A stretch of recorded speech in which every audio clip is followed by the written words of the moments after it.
yourself? Yeah. I'm Agni, an architect from Made in Earth.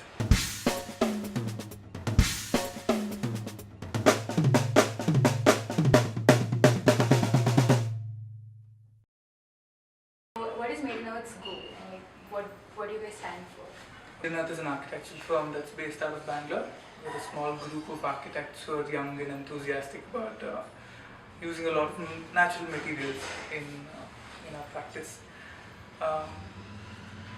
Natural materials as such have a notion of being either traditional or of being rustic, and we're trying as much as possible to move away from these notions and to show people that it could fit into the contemporary aesthetics of a city. It could be modern, it could be contemporary, and it could be sexy, if you will.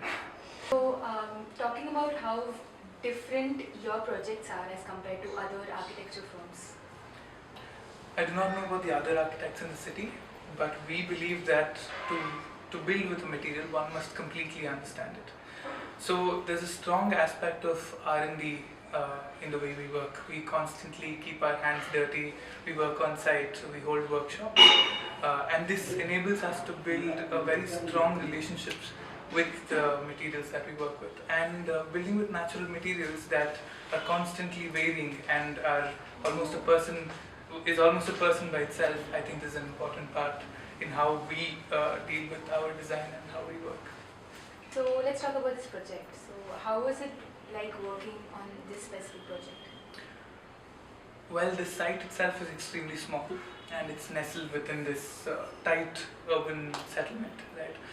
So obviously getting earth into this site was quite a challenge, but what set it apart from all our other projects were its people.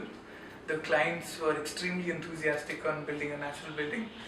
They were quite keen on adapting to all of our systems that we proposed, and we had a contractor, Mr. Reddy, who was extremely keen and more than anything else, extremely curious and enthusiastic to build and crack earth and earth as a technique to build a load-bearing house for the first time.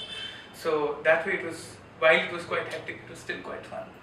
Can you tell us how does the planning process go with respect to time to create such a house?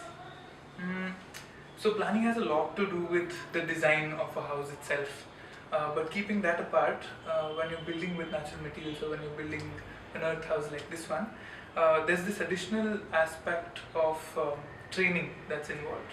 So masons or workers need to be trained how to work with material that they're not familiar with. So apart from that, I think the house goes through the normal notions as would any other house. So the time frame, if you want to compare it to what you would call a conventional house, it would be the same. To that, over here, we have to train. There was this aspect of training, so it was extended by that much. But with a team of trained masons, I think it would be quite compared. Can you tell us a little about what are the materials that were used to design or construct such a house? Yeah, when you say such a house, I take it to be a sustainable house. Yeah. Right? So a building is an extremely energy-intensive activity. So to make as less impact as possible on the environment, we need to critically look at where the materials are coming from, and how it's being used. Right? So here in this house alone, we've used earth in the form of rammed earth, which is actually taking all the load of the house. There's actually only one column in this house. So all the other walls are load bearing, and we've used earth as rammed earth. Apart from this, we've used lime as lime plasters. We've used cement flooring, we've used hardwood, we've used natural oils to treat the hardwood. So at every level, whenever a material has to be used, we critically question its need and how naturally we can procure it, how minimally we can process these materials, and how locally it can be sourced. And these things add up to it being a sustainable choice. So everything from how we treat the wood to the overall structural material of the whole building needs to be critically looked at. I have a follow-up question. Yeah. So, what do you do with the wastage that comes out of building these materials from all the raw materials? So that's also a very interesting thing in the sense that if a natural material is used, even when it goes back into the environment, it stays unchanged. So it's not such a big concern. So even limestone, for example, when even though we use lime, which is a chemical material, it is being sourced from limestones. And by the end of the chemical process, when we use it as plasters, it's become limestone again. So it's actually limestone from the environment which is returning to the environment as limestone. So disposal of natural materials is not such a huge concern.